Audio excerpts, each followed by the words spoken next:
The first game of the day was the Whack Quackers taking on their divisional rival, the Wiffle Wonders. Sickles was on the mound. He'd start off strong, getting Shelton to whiff here, and then Darren McGuire, take a seat.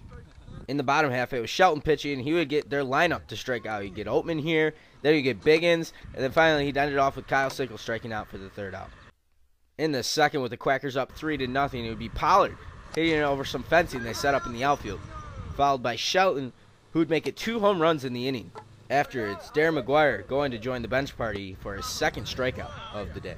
In the third, the Wonders began to put together some offense. It was Oatman loading the bases here with his single, then Kyle Sickles finding the gap to bring around the Wonders' first run of the game. Later in the inning, it was Sickles again, bringing around 2 this time, and the Wonders were still down 9-5 after 3. In the fourth, we'd see more offense from the Quackers. It was Pollard, and that's not coming back.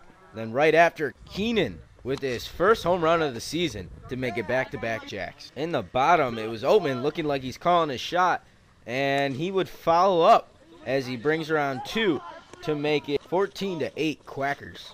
Then from there on out, it would be all Quackers.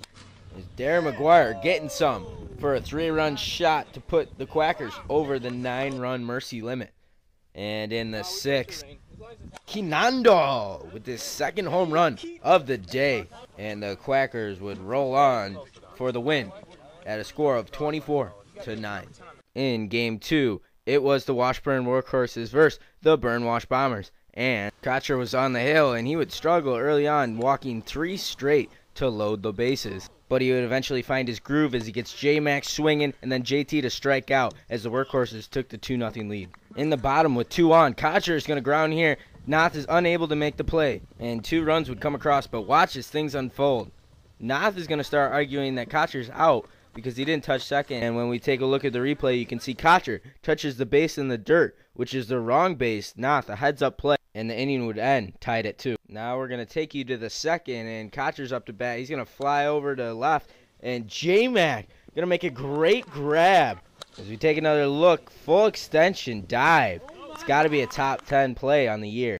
In the third, the Bombers would get hot. It's Rock putting one off the fence for a double.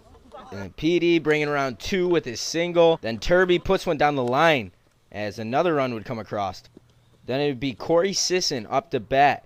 And his pitch, he's going to put it over near the bench. And Nick Noth, almost makes the play there.